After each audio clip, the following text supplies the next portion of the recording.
Alright, what's up guys? Welcome back to the fourth match here with Jeskai Aggro. Looks like we lost the die roll for the first time in this league. Let's see if that may impact us negatively. But either way, we're 3-0 currently going into the fourth match here. Let's take a look at our opener. We have interaction, we have cantrips, yeah, and we have a threat. So this is a great spot to be here. Our opponent mulliganing to 6. Obviously good for us. Let's see, they go ahead and keep a hand, scry to the bottom. Let's see if we can disrupt them efficiently here. Looks like... So Bloodstained Mire could be a lot of things. It could be Grixis Shadow, could be Grixis Control, could be Mardu Pyromancer, could be 4-color Death Shadow, could be a whole lot of things. I don't think I'm going to play around Blood Moon currently. Might be a mistake, but again, considering how our hand is lining up currently, I do think we want to get white mana in the near future. So let's go ahead and just get a Hallowed Fountain here. Start with the Serum Visions and look for some cheap, efficient threats here to run out, hopefully on turn 2.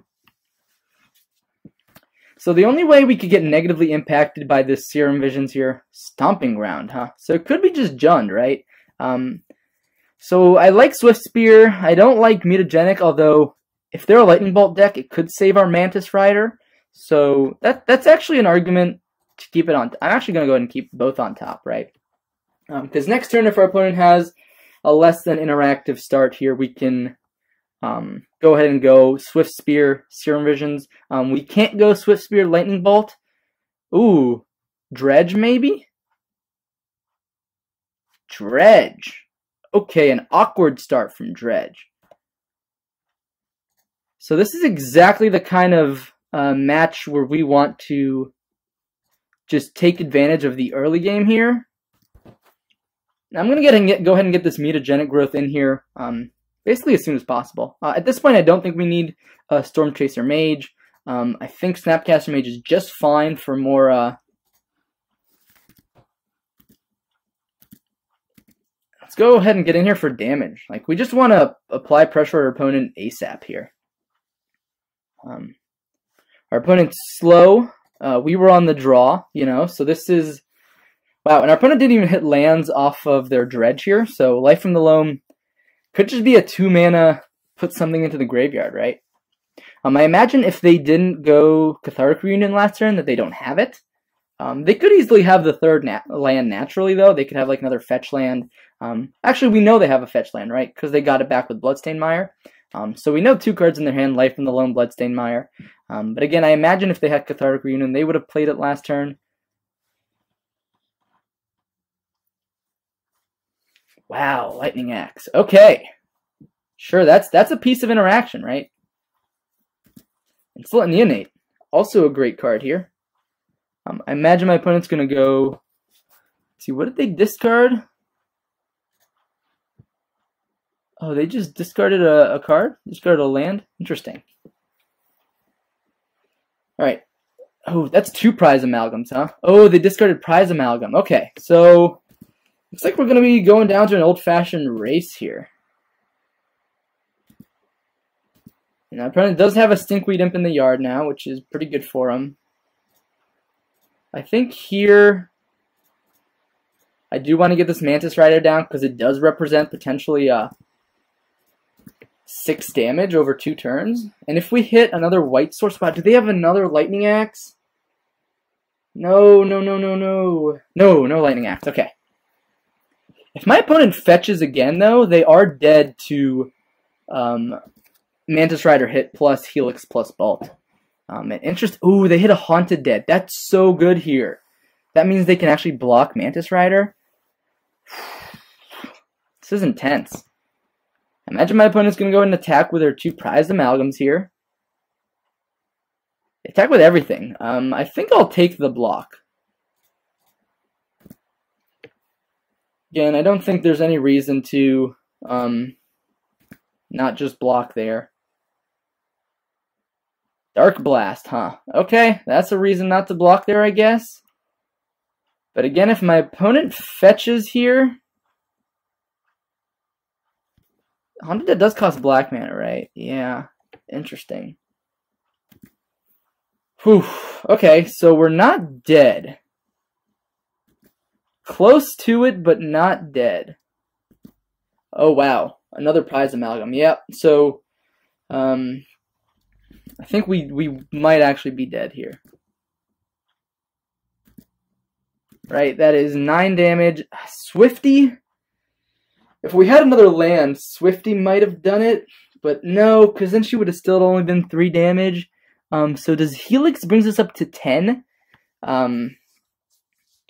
Let's see. If we like play Swift Spear to block Prized Amalgam, then that's 3, 6, 8, 10. If we have to start burning our spells at our opponent's creatures, then we're definitely losing. Especially because they have Haunted Dead, which triggers Prized Amalgam. So we're unfortunately just we're missing a few pieces here and there to actually get there, right? Alternatively, we could go Snap Caster Mage plus Swift Spear for blocking purposes, which means we take 2. Yeah, but if we're not casting Helix, then we're not gaining life, right? That's the issue, right? So it's either we cast Helix at a creature and we use Swift Spear to block, and then if our opponent yeah, but then there's so many pieces that we need that just, you know, they don't get us there, right? So I think our best and only line of play might just be to Swift Spear as a blocker and Helix a Prized Amalgam. This way, if our opponent just misplays a little bit, we might be able to get there. Right, we block Prized Amalgam. Or maybe we block Bloodghast. Shoot, and now with that Narcomoeba, yeah, that's... And they had Haunted Dead already too, so really our chances were already super slim as it was. We almost had a chance, our opponent just was a little too slow, almost, but let's say we block Bloodghast, Helix the Prized Amalgam. Block Bloodghast, Helix, so that's 3, 6, 8.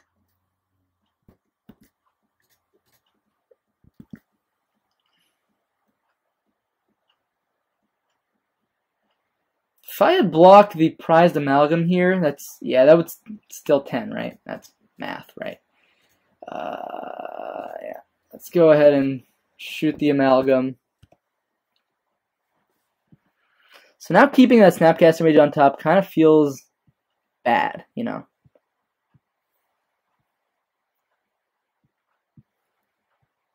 We do go to 2 here. If our opponent just makes some sort of egregious error, like fetches and shocks or something like that, somehow taps their creatures in a funny way. Another Narcomoeba. Wow, they got all their Bloodghast and all but 1 Prized Amalgam in like the first half of their deck, which is pretty insane. But it's good to know they have Haunted Dead, though, just to keep that on our radar for the future.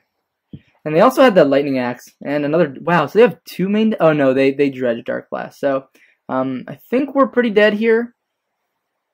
We'll just go ahead and take a draw step, but, you know, we're not a Cryptic deck. We don't... Yeah, that's... Okay, let's pack it up. Let's begin sideboarding. So for this matchup, we've been siding out Geist a lot. Now, I don't think Geist is that bad, but in this case, I do think Geist is pretty poor. We could think about some number of paths, and 3 Rest in Pieces are definitely coming in. Geist definitely coming out.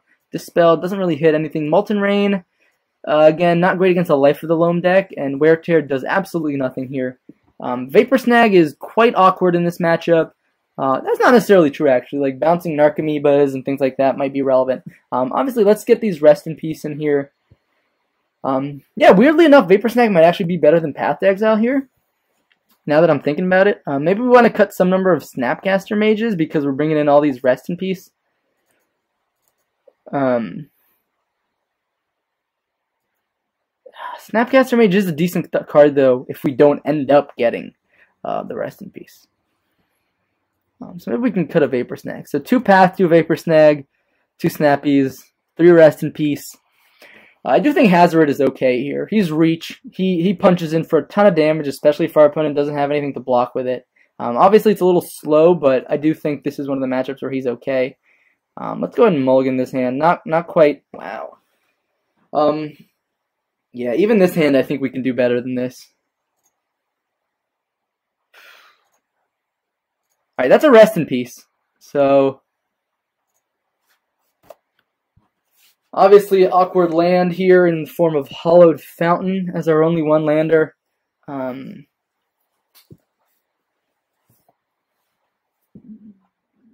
think rest in peace is just about the only card I keep on top there. Our opponent kept the 7 here, which is obviously very scary. But if we can hit a land on turn 3, we might not be too far behind.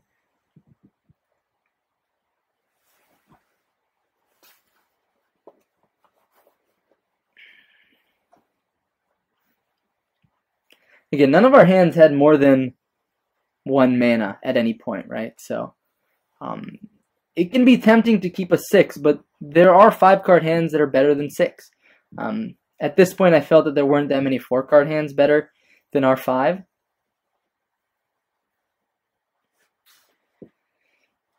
Looks like our opponent is maybe ran to the bathroom here. It seems like I just can't seem to dodge Dredge in these leagues. Dredge always comes and poops on my parade. This is why I went up to 3 rest in peace in the sideboard, because I think that matchup is so unwinnable. And as are most graveyard matches for this deck, especially because we don't have counter spells. Yeah. Anyways, I'm going to pause the video, and whenever my opponent decides to return, I will replay it. So, see you guys in a sec. Alright, looks like my opponent is back, leading off with a Faithless Looting here. We want to cross our fingers, hope we can... Wow, that's nutty. Yeah. We want to hopefully dodge like a turn 2 Cathartic Reunion, excuse me. Narcomoeba, okay. Animal Prize to Malleus. Oh, God. God, I hate Dredge. Oh, I hate you so much, Dredge. Please go away. Interesting. No Bloodghasts. Okay, so if we hit a land next turn and our opponent does not have Abrupt Decay in hand. Yep.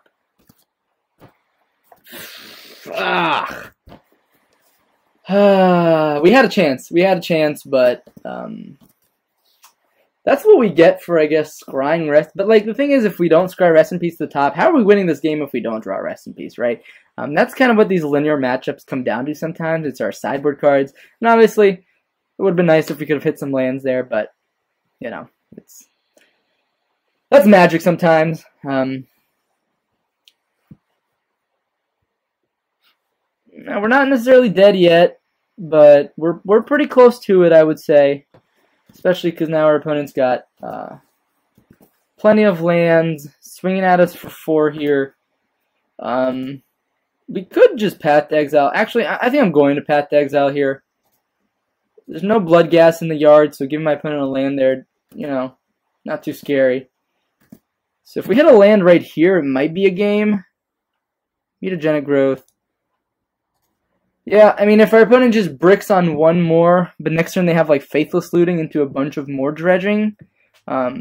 So, obviously, not drawing a land in 3 turns. That'll do any deck in, you know. And we had the tools, right? Had the rest in peace there, but just not quite good enough, not quite fast enough, and our draw just obviously didn't quite line up how we wanted it to. Our opponent is halfway through their deck while we're barely 8 cards in, right? So, Narcomoeba, not the scariest of cards to see here. No Bloodghast, no Prize Amalgams. They could just go Faithless Looting here. Dredge, that's a Bloodghast, and we know they have a land in hand. Do they have another Dredger? Huh, they don't have another Dredger, so it looks like they're just forced to draw a card here. That is a Conflagrate in the graveyard, though. And that's all they need sometimes to close out a game. So, I also have quite a guess that our opponent probably has an Abrupt Decay in their hand at this point, too. So they did not play a land yet. So they'll definitely be able to get this Bloodghast back. The question is, do they have any more spells to play? Alright, there comes Bloodghast. Does not bring back a Prized Amalgam with it, which is great. But again, they are keeping up Abrupt Decay mana. And so another player might have conceded a long time ago, if it was them. Oh yeah, this looks like a Cathartic Reunion.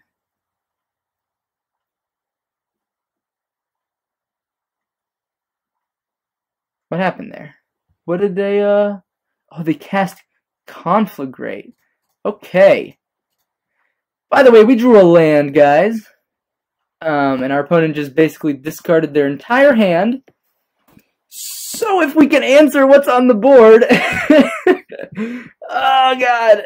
Oh, we're taking 5. Go to 6.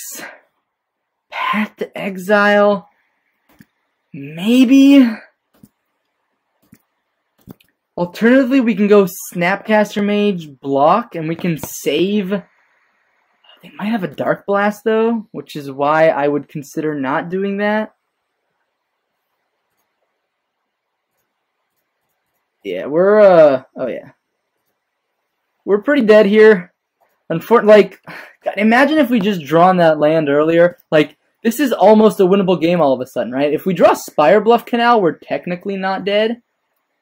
That way we can cast Mantis Rider without taking any damage. Sure, there's a Faithless Looting coming down. Discards Wooded Foothills Lightning Axe. Interesting. Wow, hard casting Prized Amalgam. Now we're definitely dead. Well, we tried, guys. We played to our outs. Unfortunately, it was just far too slow. Far too slow.